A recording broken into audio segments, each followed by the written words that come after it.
Hello, this is Dan Alford. You're listening to Dan's Cadre of Experts. It's safari convention season here in Houston, so we've had several of my friends arrive from overseas, and today my guest is Greg Michelson from Zimbabwe. Welcome to the show, Greg. Thank you, Dan. This is a fascinating story, so I don't know. Here it is, 21st century, and you're making a living as a professional hunting guide. Yeah, I guess it's kind of unique in the times that we live in. But yeah, it's been my way of life for the last 37 years. I was expecting you to correct me when I said guide. Overseas, you're not called a hunting guide, are you? Well, the professional hunter seems to have become out of favor over the years with the green policies that have been imposed everywhere. Oh, okay. I've been corrected overseas before when I've used the term guide. So you're a PH, right? Well, to make things right, let's say we have been changed to professional guides rather than professional hunters. And even our association in Zimbabwe has now changed its name from the Zimbabwe Professional Hunters and Guides Association to the Zimbabwe Professional Guides Association, because it sounds a little more politically correct, I guess. I see. But I suppose in the way we met wasn't politically correct. Sorry, say it? Yeah, so I met you at the airport in Zambia. Yes. How do you pronounce the capital? Lusaka. Lusaka. Yeah. That was the beginning of a safari. Tell us about that, because that was a fascinating trip for me. You know, we were hunting on public lands, right? Okay, so the safari that we did together over in Zambia was on a government concession, which is partially community owned as well. And, That's several tribes, right? Not just one tribe? That particular area, there's a couple of tribes living within there. It's a massive place. It's close on 8,000 square kilometers, that hunting concession. But it's quite a isolated type scenario where it's the hunting areas are way away from the city centers, so it's difficult to get to them. And in itself is an adventure. Just getting there, you've got to charter in and to these areas, and it's just wide open, wild animals. And the area that you hunted on bound onto the Kafue National Park, and very, very open type country. I'm sure never you'll saw a recall fence. it. And there's no fences at all. Tsetse flies, lions, elephants. The tsetse fly. I've heard that those are Africa's best game warden. Well, we account them to saving a lot of wildlife. Explain that. And that reason being the tsetse fly carries sleeping sickness. 100% fatal, right? Well, untreated. For cattle, yes. Well, for humans too. For humans too, if you contract it, but your chances are very slim. Humans very, very rarely contract the disease, but if you do get it, you need treatment very, very quickly. Otherwise, the consequences are not good. And while we were there, we were being bitten every day. Oh yeah, Didn't seem to bother you a bit. yeah. You get used to them after a while. But because of the tsetse flies, they can't raise cattle. Because of that, That's right. The wildlife has been left to inhabit the land. Because the livestock cannot survive under the conditions where the tsetse flies are. So, kind of a saving grace for the wildlife in many areas in Zambia. A lot of other countries have managed to eradicate the tsetse flies, but Zambia has not, and I like it that way. The longer we can keep the tsetse flies, the better, and that will definitely help the wildlife, prolong the life of the wildlife in our wild areas anyway. That and it's a malarial area too. And so I was taking malarial drugs. You weren't.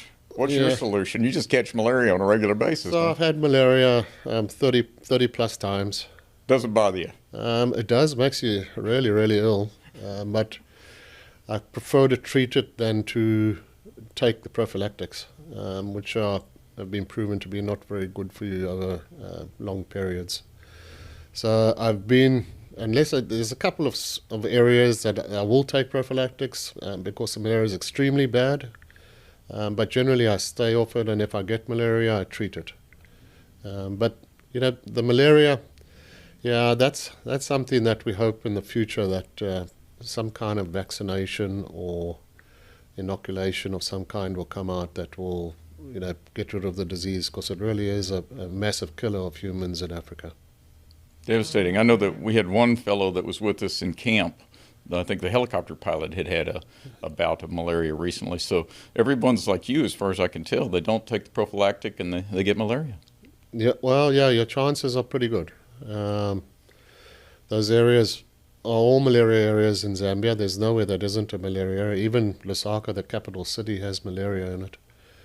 So, yeah, you really need to, if you're a tourist coming in there, it's important that you have been taking a prophylactic before you arrive and after you leave. Yeah, for a couple of weeks. And it doesn't actually prevent it. It just kills it if you get it, from what I understand. Yeah, I'm not exactly sure how it works, and there's a couple of different kinds that they have out there.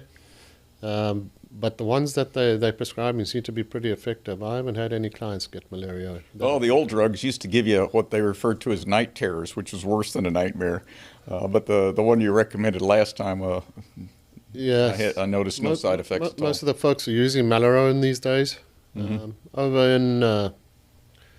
in Africa, we get one that is manufactured in Zimbabwe called Deltaprim, and that's very effective and very cheap compared to the Malaria that you buy over here. And it's affordable for everyone really that lives over in Africa. It's really a good drug. Okay, let's talk about this concession. So when a concession holder gets a concession, what are they responsible for doing? Okay, so we're talking about Zambia now for the moment. It's the only place I know. I don't know your homeland. Yeah, so they put the areas out to a tender, and the different companies that are interested in operating the areas will submit their tenders to the tender board. It'll go through a process of vetting by the government officials and the Wildlife Department, the Ministry of Tourism. And once you are lucky enough to be allocated in the area, you'll be held to the conditions that are within the tender documents. And those vary between different years that the tenders go out. But basically, you have commitments to the community and to the Wildlife Department. The community being the custodians of the area, the guys and the people that live on the concession who will benefit from the hunting activities that take place there. The Wildlife Department take their share as well, because they are managing the anti-poaching and a lot of the actual administration of all the wildlife activities that happen there. So it's like a three-way partnership: the communities, the Wildlife Department, and Ministry of Tourism, and the outfitter. Right. So there's a lot of people that benefit from this. I read somewhere that the average daily wage in Zimbabwe was around $2 or $3. Yeah, it's about that. Right. They have a sliding scale on the class of worker, that there are different classes of workers. The lowest getting around $100 and $120 a month. I'm talking about a gardener in town or something like that. But it goes up like our trackers and skinners and chefs in our camps are getting up to $400 or $500 a month or so. It varies quite a bit depending on what you do. I know that the year that I visited you, I forgot what year it was, first year of COVID, and I think 8 out of 10 of your clients canceled, so I was one of 2 that did show up, and I noticed that everybody living in the village there at the concession seemed to be delighted that they had hunters on the property. Yeah, it's the hunters bring in so much revenue, and they all are really reliant on the funds that come in from the hunting. So when we have these issues like COVID that just absolutely destroy the business, the communities are and the wildlife are the ones that are on the biggest receiving end of all of that. Because there's no hunters out and out in the field and not operating, the poachers get their stuff together because they realize that they are not being monitored as they usually are. Mm-hmm. Because the hunting pays for the anti-poaching. Well, the hunting pays for the anti-poaching, and it's also the hunting outfits, that support all the anti-poaching. They are the ones deploying the anti-poaching scouts, The helicopter, picking them up, the motorcycles. the helicopters, motorcycles, the rations, that get given to the game scouts when they are out on patrol. It all comes from the outfitter, and without our hunters being there, the outfitters are dormant, and these things just start falling to pieces. The poachers are really not to be underestimated. They know exactly what's going on, and when they see that there's no activity going on by the outfitters, they jump in there and they start killing stuff. So it's really, I think that COVID pandemic for the wildlife was an absolute catastrophe. Thousands and thousands and thousands of head of game were lost because of COVID. I remember you and I, when we were out one day, we saw a lion that had its paw torn off by a snare from a poacher. Yeah. And the only reason it was still alive, as I recall, is it had a hunting partner. Yeah, its brother was looking after it. Caught him a buffalo.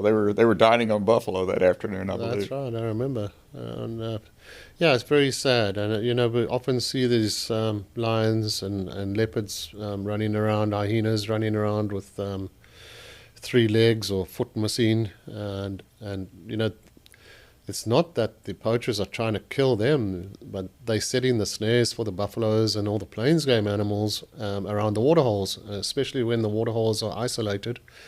Animals only got certain places to go and drink, so they surround these waterholes with wire snares, sometimes spring jaw traps, things like that. And they're trying to catch meat that they can sell in the towns, but the cats are also susceptible to being caught in there. They also got to go drink and all that, so they also go to the waterholes and they get killed as well, which is very, very unfortunate because they're not there in massive numbers like the plains game and the buffaloes. So I know at the concession where we were, they had these posts set up, and on the posts they had put thousands of snares that they had removed. Thousands.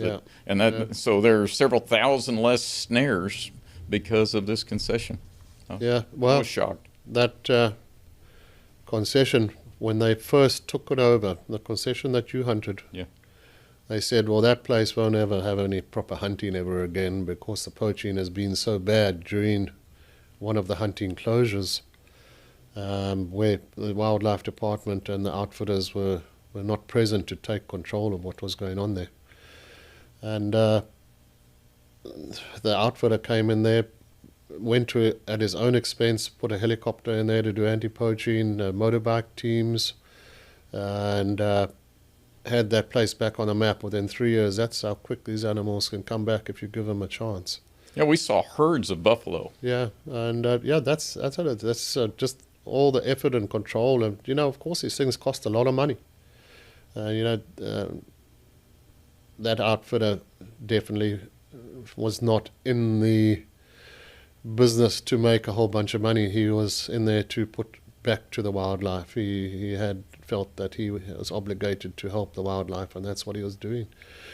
Fortunately, he is financially able to do that, and hopefully if he can get that concession back with this next tender, we'll have those helicopters again, and hopefully some funding from some of the organizations over here in Texas. I believe my Safari Club right here in Houston has been known to assist with that. I don't know if they've helped at your concession. So Houston Safari Club, the Dallas Safari Club are all big donors and great assets for the outfitters and their anti-poaching efforts over in Africa, especially Southern Africa that I know of.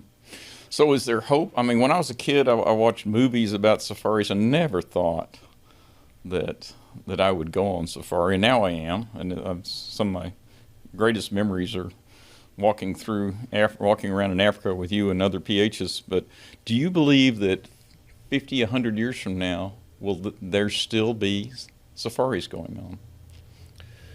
It's a good question, Dan, and to be quite honest, I don't think I could answer that truthfully, and I just don't know. The way things are panning out with the anti-hunting organizations, it would seem doubtful, to be quite honest. We're getting restricted in many ways with what we can do, how we can do it, and the whole time it's the wildlife that's on the receiving end. And for example, they stopped the import of elephants and lions into the US and to other European countries, and all that does is put a restriction on the outfitter that he can't make money that he can put back into anti-poaching. And if it reduces the value of an animal, they're less inclined to take care of it. We call it conservation through commerce. Absolutely. I mean, if an animal has no value, then why look after it? Mm-hmm. That's why cows are in no danger of extinction here in the U.S., because they're delicious, and people will raise them. But if an animal has no value, over there, you can't be altruistic. You have to be fatalistic and understand that everything requires money. Yeah, and well, the sad thing about this whole situation is that the African countries have come up with many, many scientific studies that support sustainable use of wildlife for conservation. Mm-hmm. And it's proven, but yet it falls on deaf ears over in the first world countries where people have this bleeding heart, so it's saying that trophy hunting is sadistic and bad and immoral and all the rest of it. Well, we all know that it isn't. It's been proven that it is the tool that conserves more wildlife than any other activity out there. So I would like to press my point across that these organizations that continue to what's the right word? Undermine safari hunting. I think that they really need to get out from behind the desk and get over to Africa and come and see it for themselves, what the hunting outfitters are actually doing. And the results on the hunting areas and the wildlife areas that adjoin all these national parks that we use, how the game has become prolific because of our funding, not their funding. Because there's no financial incentive. Yeah, well, yeah, I don't know why they are trying to destroy all the wildlife because that's what they're doing. Mm-hmm. Whether they understand that or not, or whether they care or not, is hard to understand. I don't know. Well, it's just, one of my hunts with you was I was on a sable, large antelope, and we hunted this animal for days. Okay, and the reason he was solitary, right, is because he'd been kicked out of the herd. He's no longer part of the genetic. He had no value to the herd. As I recall, his teeth were worn down flat. And I just find it ironic and interesting that the animal that has the most value to the hunter has the least value to the herd. Exactly. We hunted it for 3 days. I never had an opportunity until the last day, and then so the animal that is now a trophy at my place had no value to the herd anymore, but it had immense value to the community because when I pulled the trigger, a fee was paid, and I believe you said half the meat goes to the community. Yes. Mm-hmm. Yeah. So well, there it is. These. The safari hunting, I think there's this misconception they're just running around mowing everything down, which is totally wrong. We have set quotas in every area for every single species that is hunted. It's rigidly controlled, and the professional hunters make every effort to take old animals that are past their prime. They're no longer of value to the herd, and those are the animals that we are off-taking. It's perfect. It has no detrimental effect to the animal populations at all. The animal was doomed to either starvation or being eaten by a lion or old age. Personally, this way, not only did we use the meat, we used the hide, we used the horns, we used everything. Yeah, exactly. There's nothing wasted out there. Every single bit of every animal that is taken is used. Absolutely nothing gets wasted. Oh, yeah. I remember the first night after my buffalo, y'all brought me the choicest bits, which kind of shocked me. It was the tongue, the liver, and the tail. So nothing goes to waste. Yeah, absolutely nothing. The stomach is all processed and eaten as well. No, you left your guys left nothing on the ground. There's nothing left out there. Yeah, no trace. It's interesting. All right, so some of my friends in Namibia have commented to me that when the rich, Western countries impose their will on Africa in the form of banning trophy importation, things like that, that is nothing but modern-day colonialism.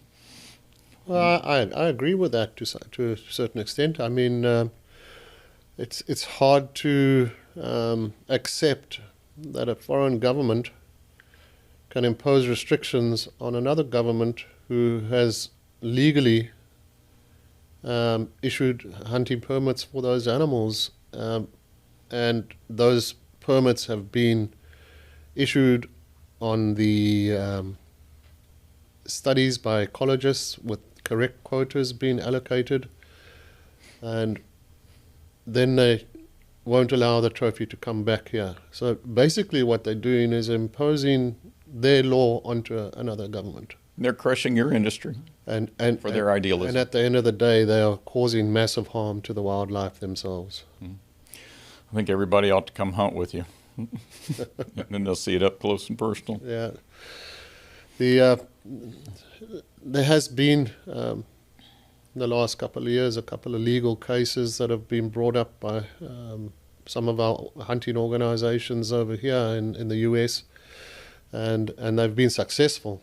So some of the import permits are starting to flow again out of the US Fish and Wildlife Department here in the US, and hopefully that will prove to them, once they start processing again, that these things are not detrimental to the population of the species, and that they need to start understanding and accepting wildlife scientific studies that have been done correctly, and instead of making their policies based on emotion. I hope you're right. So you're actually from Zimbabwe, right? That's we were correct. hunting in Zambia, but Yeah, I'm born in Zimbabwe, and I've lived there my whole life. I've been licensed over there as a professional hunter for 37 years. And you're licensed in Zambia, which is unusual. I've been licensed in Zambia since 1993, yes. Mm-hmm. It's much more difficult over there. Here in the States, you just raise your hand, and you're a hunting guide. Over there, there's quite a bit of training and testing, as I recall. Yeah, you have to go through apprenticeships and both theory and practical examinations before you can qualify. That's a bit of a process. Good. I applaud. Well, I mean, it's important that all of us guides are trained properly, because we are hunting a lot of dangerous animals, and we need to be able to be comfortable around the dangerous animals with our clients, and know when we're in danger, when we're not in danger, and what we can do when we shouldn't be doing it. It's important that we take care of our clients in the best way we can. I got to tell the story of what was the government's guy that was with us. So there's always one government fellow. Yeah, a government monitor. Right, and he had a fully automatic machine gun, and it was an AK-47 full automatic. I said, "What do you have with this machine gun?" He says, "Don't worry, it's only for people." I didn't find that particularly reassuring. But when we got up close to some of the more dangerous games, I did notice that he would load the machine gun. So Yeah, it kind of. I always try to encourage them not to do that. it was unnecessary, and Especially when it's behind you. well, and it was, but I just found that interesting. But certainly wasn't necessary. As I recall, when we're hunting the dangerous animal, only one shot was fired. So Yeah, these Game Scout monitors, they do patrols out in the bush and all that. When they see elephants and things like that, they take a wide berth. They don't go anywhere near them, so they don't ever really get any experience of being around them. Like us professional hunters. And when we do get near them or near some dangerous animals, they get pretty nervous. So it's our job to put them at ease. I usually tell them, just don't load your rifle unless I tell you to. That way it's safer for everyone. Well, it made for an interesting memory for me. All right, so I've got this $10 trillion Zimbabwe bill. For those of us, there's some people are watching this on YouTube, but there's some people in the podcast. What's the backstory on this? Okay, so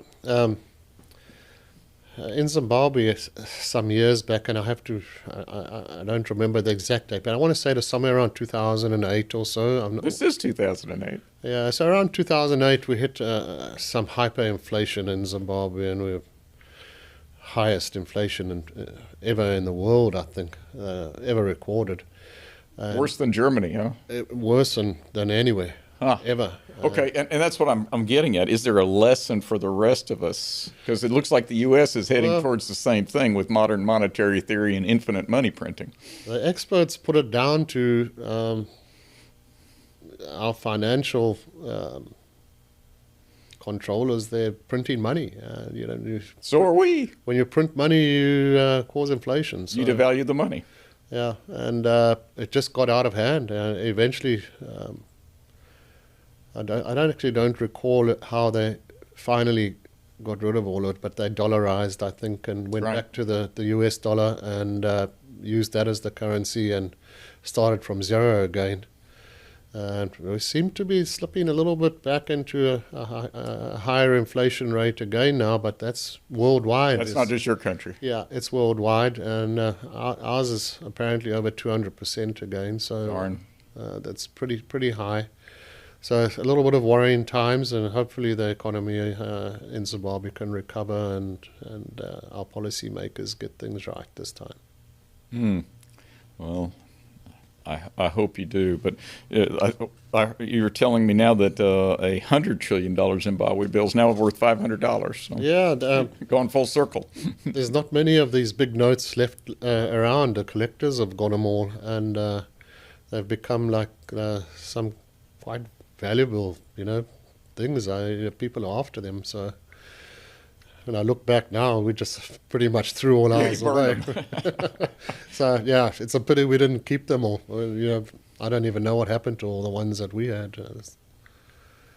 Well, to me, it's living proof that too much money printing is devastating to an economy. Absolutely. We've experienced it firsthand. Indeed. All right. Well, we'll check back with you in a couple of years, see who's winning on this thing. But I'm seeing it happen right here in the United States, with through the COVID stuff. And that was the other thing I wanted to talk to you about, because I thought it was interesting.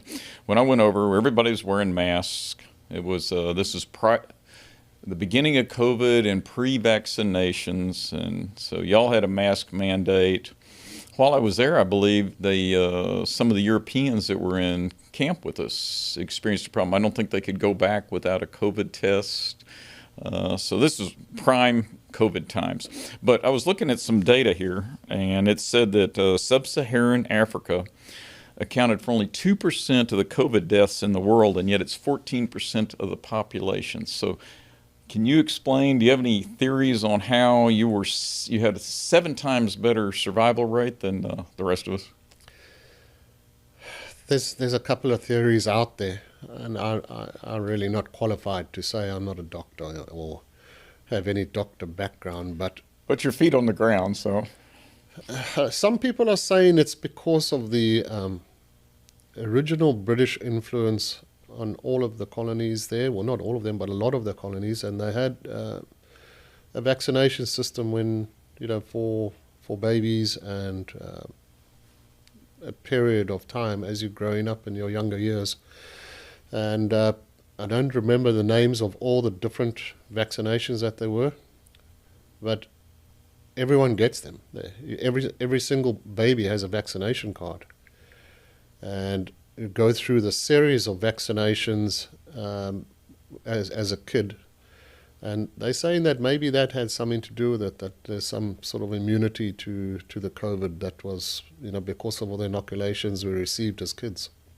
I I was going to say it's the fitness of your people. It seems to disproportionately affect people that have a high body mass index. And I didn't see a lot of big folks in Africa last time. Yeah, I mean that's also true, and also you have to understand that a lot of the population over in Africa lives rurally and away from where.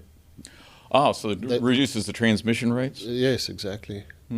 Yeah, a lot of people are out in the villages and away from the city centres where the COVID really took its biggest toll.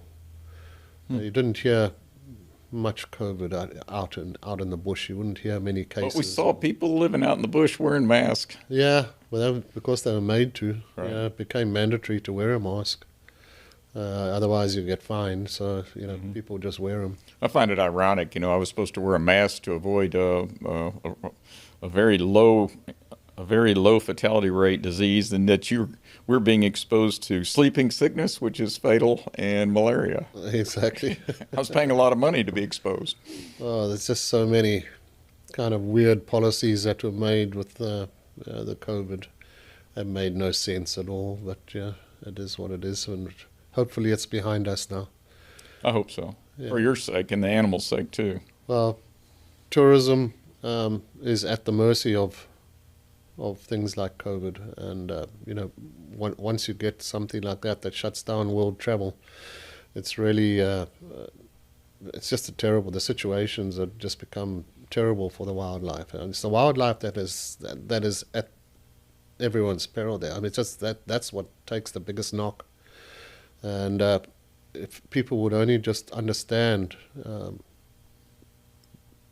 that it's the wildlife that is being affected the most, it's not anyone else. They put all these policies because of their own agendas, I believe, and they have no idea what they're doing to the wildlife over in Africa. Well, I've seen it up close and personal. So if somebody wants to hunt with you, how do they find you? Well, on the internet. I have a web page. You can also ask Dan often. Yeah, well, not everybody knows. So what's your website? That's gmzambiasafaris.com. GM Zambia. gmzambiasafaris.com. All right. Yeah. And ask for Greg. That's it. What did I miss today? You have any other topics you want to discuss while we're here? Because you won't be back for another year, right? Well, yeah, I mean, all I can really hope is that your wildlife department, your U.S. Fish and Wildlife, I really would like to see them take a bigger part in partnership with the wildlife departments and the wildlife industry over in Africa. It's very important that the funding for the wildlife that comes from the hunting clients is continued, and we need to be able to bring the trophies back. The clients need to be able to get their trophies home, and if we can get that all opened up and done correctly, I think that the wildlife really has a good future. Indeed. Okay, well, I appreciate you taking time to come over today, and I enjoyed our talk. I love getting a perspective of somebody from the other side of the world. So, thank you for your time. Well, thanks for having me, Dan. Appreciate it. Come back next year. I will do. Very good.